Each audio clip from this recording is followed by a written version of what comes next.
Good morning, Alex and friends. I'm Grace. Today is Thursday, March 12th, 2026, and you're listening to Alex's News.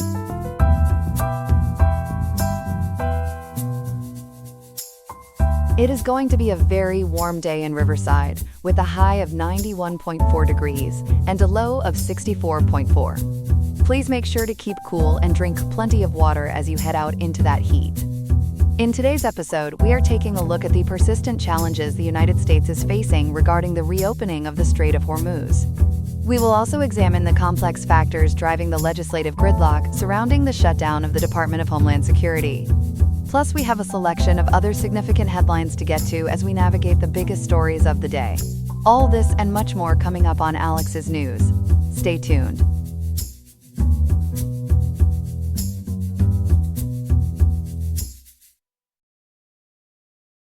We begin this morning with the conflict that has reshaped global energy markets in under 2 weeks. The United States and Israel are now 13 days into a massive military campaign against Iran, and the Strait of Hormuz remains effectively shut down.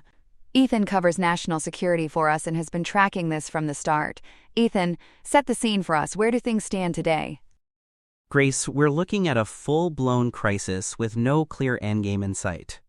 The U.S. is calling this Operation Epic Fury, while Israel has dubbed its role Operation Roaring Lion. Despite nearly 2 weeks of relentless airstrikes, Iran has managed to choke off the world's most important oil shipping lane. And the economic fallout is being felt everywhere, from gas stations here at home to trading floors in London and Tokyo. Take us back to the beginning. How did this all start on February 28th? According to NBC News and The Guardian, the opening salvo was staggering in its scale. The U.S. and Israel launched coordinated strikes on more than 5,500 targets across Iran in just the first few hours. The primary goals were dismantling Iran's nuclear infrastructure and forcing the regime to collapse from within. Most dramatically, those initial strikes killed Supreme Leader Ayatollah Ali Khamenei at his compound in Tehran. Washington was clearly betting that taking out Khamenei would cause the whole system to crumble. Did that happen? Not even close, and that's been the biggest miscalculation so far.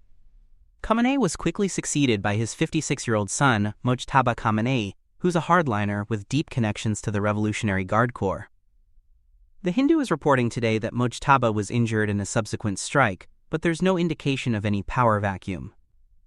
The mass defections and popular uprisings that Washington predicted simply haven't materialized. So the regime is holding together. Meanwhile, what's happening at the Strait of Hormuz?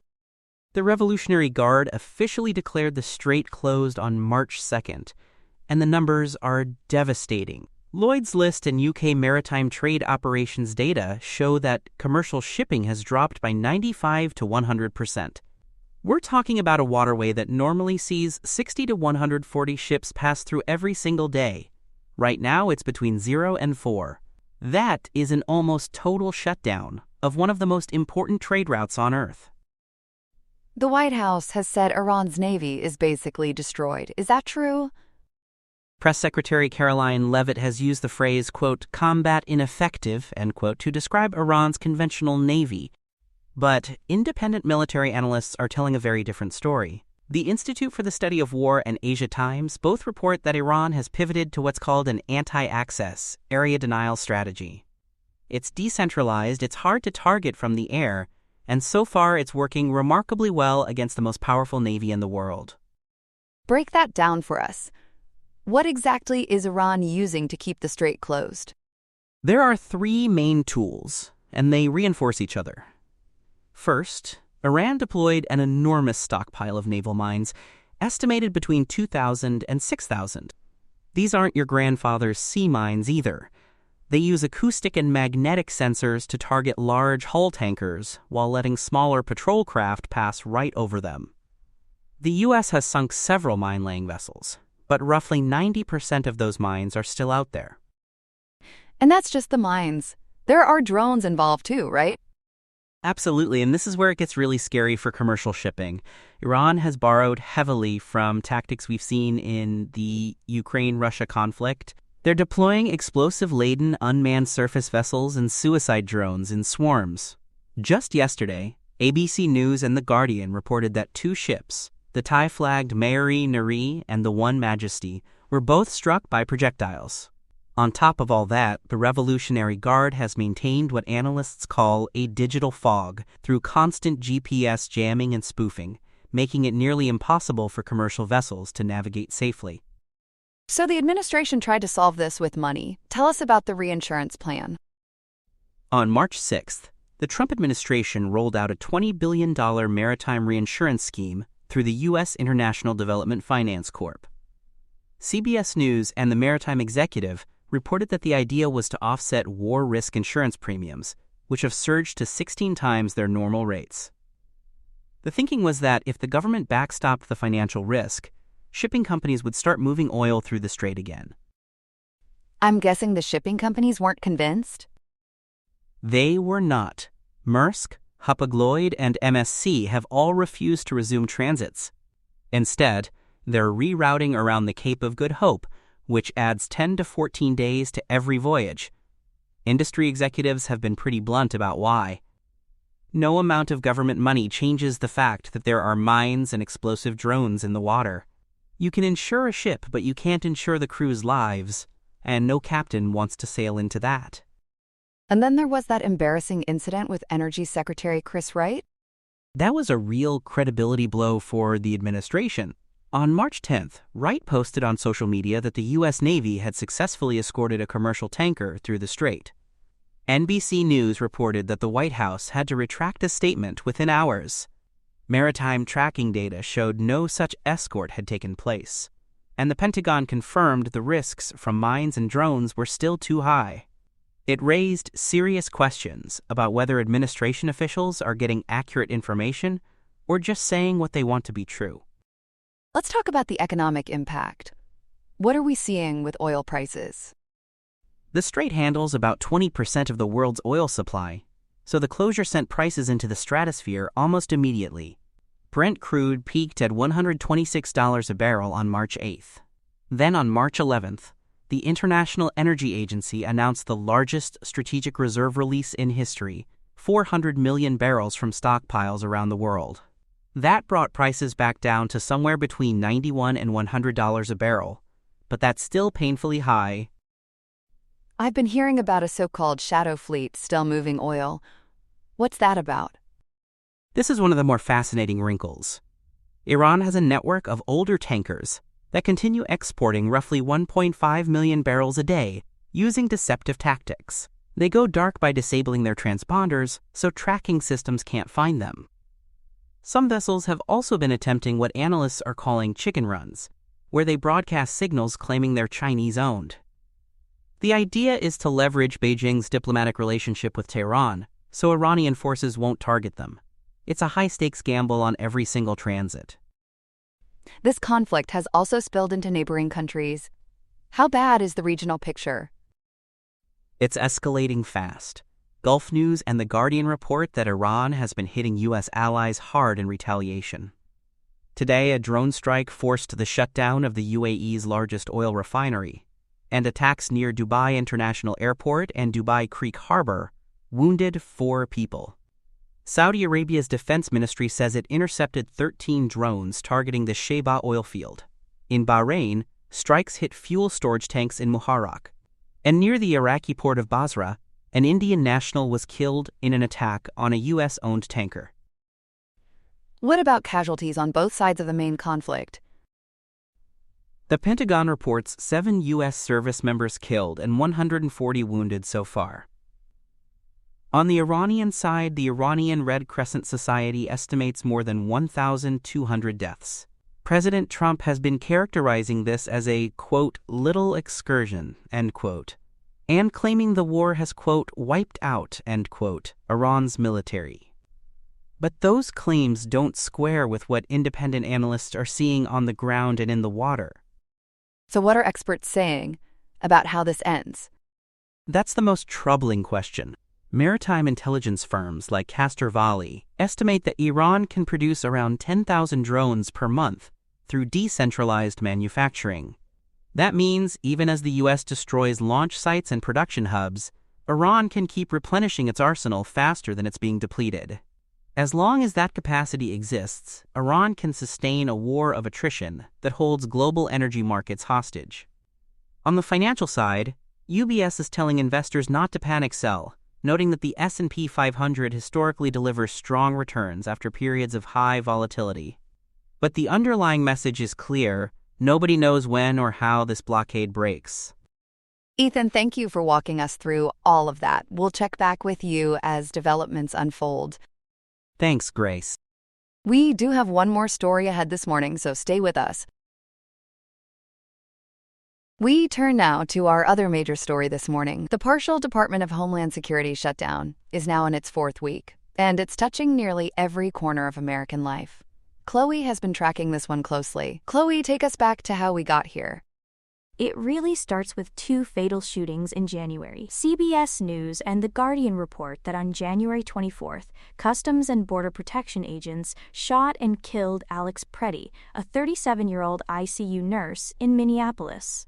That came just weeks after agents killed another citizen, Renee Good, in a separate incident. Both shootings happened during something called Operation Metro Surge, which deployed masked federal agents into major cities for immigration enforcement. The public backlash was immediate and intense, and it set everything else in motion. And there's been a real dispute over what actually happened during the Preddy shooting, right? A huge dispute. The Trump administration and former DHS Secretary Kristi Noem initially called Preddy a, quote, domestic terrorist, end quote, claiming he approached agents with a weapon. But ProPublica and NPR News highlight a very different picture from bystander video. That footage shows Preddy being pepper sprayed, tackled, and pinned to the ground by 6 agents before being shot. The Hennepin County Medical Examiner officially classified his death as a homicide resulting from multiple gunshot wounds. So there's a massive gap between the federal account and what people can see with their own eyes. What happened when Minnesota tried to investigate on its own? That's where things escalated into a full-blown legal crisis. KR11 and CBS News reported that on January 24th, the Minnesota Bureau of Criminal Apprehension showed up at the scene with a state-issued judicial warrant. DHS agents physically blocked them from entering.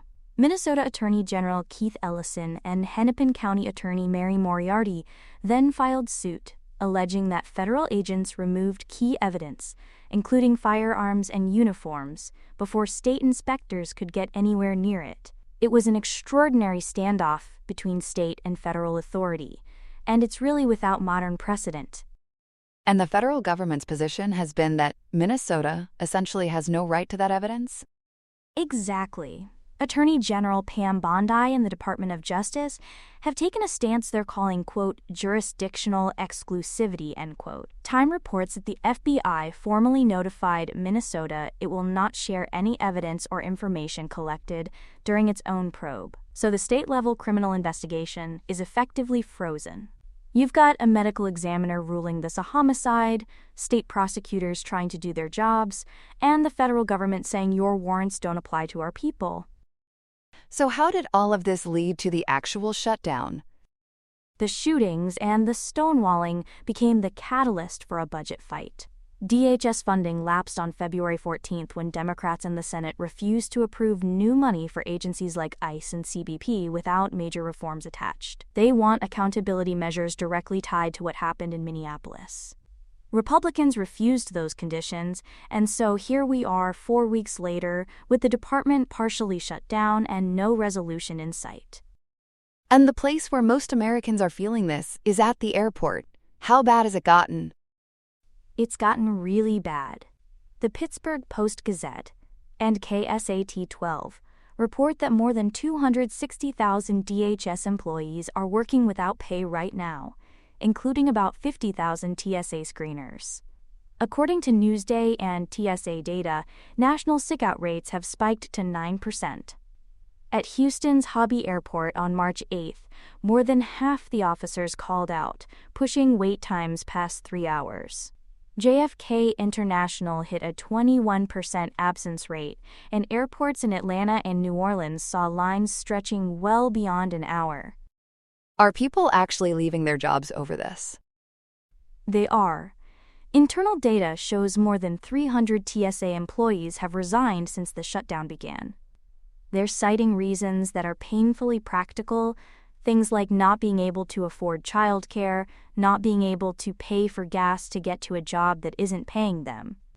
These aren't people walking out in protest, they're people who simply can't afford to keep showing up for free.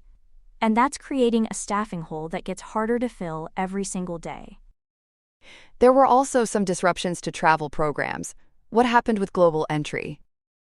DHS suspended global entry on February 22nd to conserve resources, which was a big deal for frequent travelers and business flyers. The good news is it was reactivated just yesterday, March 11th, after intense public pressure.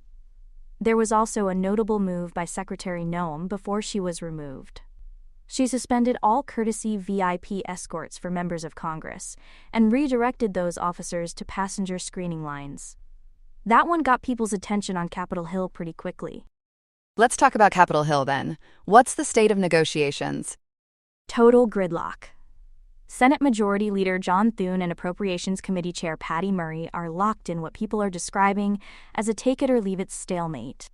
Newsday and CBS News have been detailing the divide. Democrats, led by Murray and Senator Brian Schatz of Hawaii, are pushing something called the DHS Continuity Act. It would fund the non-controversial parts of the department, agencies like FEMA, TSA, and the Coast Guard, while keeping immigration agencies shut down until reforms pass. What kind of reforms are Democrats demanding? 3 big ones. A no-mask rule so federal agents can be identified, mandatory body cameras during enforcement operations, and a requirement that agents obtain judicial warrants before entering private property. Democrats say these are basic accountability measures that directly address what went wrong in Minneapolis. They're framing this as a line they won't cross. And so far, they've held firm. And Republicans aren't buying any of that? Not at all. Senator Eric Schmidt of Missouri and Leader Thune have called it a, quote, kneecapping, end quote, of law enforcement. Their position is that DHS has to be funded as a single entity to maintain national security. You can't pick and choose which parts of the department get money. Senator Katie Britt of Alabama tried a middle path, proposing a 2-week bridge funding bill just to get workers paid. But Democrats blocked it. They say they don't trust the administration to negotiate in good faith afterward, and specifically, they're worried that White House Deputy Chief of Staff Stephen Miller would override any eventual deal. So even a temporary measure to pay these workers couldn't get through? It couldn't, and that tells you how deep the distrust runs. It's not just a policy disagreement anymore. Democrats are essentially saying they believe the administration will pocket any short-term funding and then walk away from the table. Meanwhile, the U.S. Chamber of Commerce has been issuing stern warnings that the strain on air travel is costing millions of dollars and hammering the tourism industry. The economic pressure is building, but it hasn't been enough to break the logjam. Now, there was a major shakeup at DHS itself about a week ago. Tell us about that. A big one. On March 5th, President Trump removed Kristi Noem as DHS Secretary. The Guardian and Time both report her dismissal was directly tied to the Minneapolis shootings and her refusal to walk back those domestic terrorist labels during a congressional hearing on March 4th. She was also dealing with an ethics scandal involving a $220 million border security ad campaign that featured her prominently.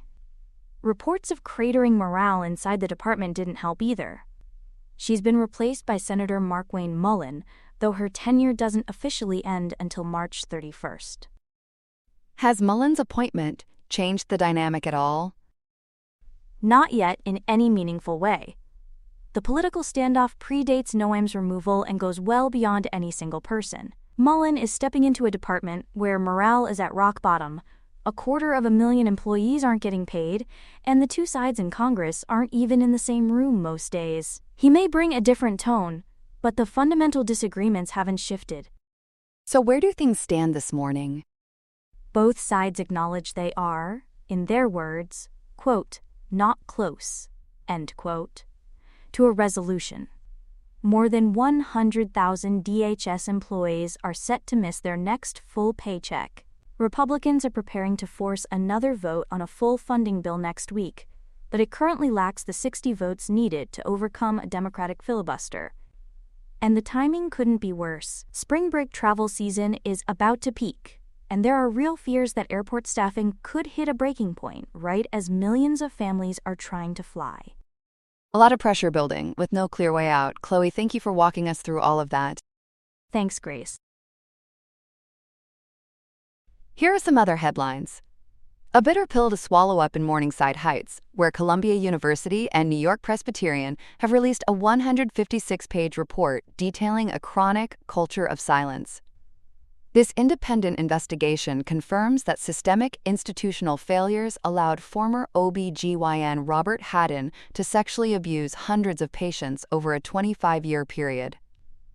Administrators reportedly turned a blind eye to at least 5 formal complaints, even letting Haddon see patients for 5 weeks following his 2012 arrest, a period where he assaulted 8 more women. In a major staff infection of the administrative kind, Dr. Mary Dalton has resigned as chair of the OB/GYN department, and Dr. Lee Goldman has retired as medical school dean. While the university has already paid out over $1 billion to more than 1,000 survivors, they are extending a $100 million settlement fund through June 2026 as New York Attorney General Letitia James keeps the pressure on. In South America, things are getting a bit chilly for the left, as far-right leader José Antonio Cast was sworn in as the president of Chile. Casting aside the progressivism of Gabriel Boric, this marks the nation's most significant rightward shift since the 1990 end of the Pinochet era. After winning 58% of the vote, the highest share in modern Chilean history, Cast is wasting no time, declaring an emergency government.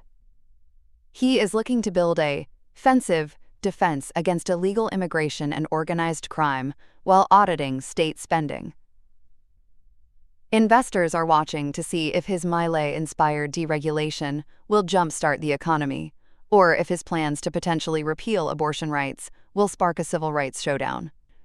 Turning to the heartland, Mother Nature threw a real Hail Mary at the Midwest. A severe storm system killed an elderly couple, Edward and Arlene Kozlowski, when an EF3 tornado leveled their Lake Village, Indiana home. The same supercell was, record-breakingly, bold, dropping a 6-inch hailstone in Kankakee, Illinois. The storms razed the 50-year-old Tholins Landscape and Garden Center, leaving thousands in the dark and prompting Governor J.B. Pritzker to pledge state aid. It was a twisted evening for residents who reported that some emergency sirens failed to sound. In the digital world, medical giant Stryker is strikering out after a massive cyber attack. The Iran-linked group Handala has claimed responsibility, using destructive, wiper malware to erase data across 200,000 servers and devices in 79 countries. This high-tech malware practice has rendered LifeNet electrocardiogram tools non-functional, causing a headache for the Department of Defense and its $450 million contract. Hackers say the digital assault is retaliation for a recent missile strike on an Iranian school. Finally, we have a crude awakening for the global energy market. The International Energy Agency is pumping up the volume, agreeing to release a record 400 million barrels of emergency oil. With the Strait of Hormuz facing a near halt of flows due to Middle East hostilities, the U.S. is chipping in 172 million barrels, followed by Japan with 80 million and South Korea with 22.5 million. While Secretary Chris Wright says deliveries will roll out over 120 days, Brent crude is still slicking past $100 a barrel as tankers continue to face choppy waters in Iraq. That's all we have for now. Today's episode was made by Alexander King with Claude Opus 4.6, Gemini Pro 3.1, Gemini Flash 3, and Google Cloud Text-to-Speech. I hope you have a great day. I'll see you tomorrow, Alex.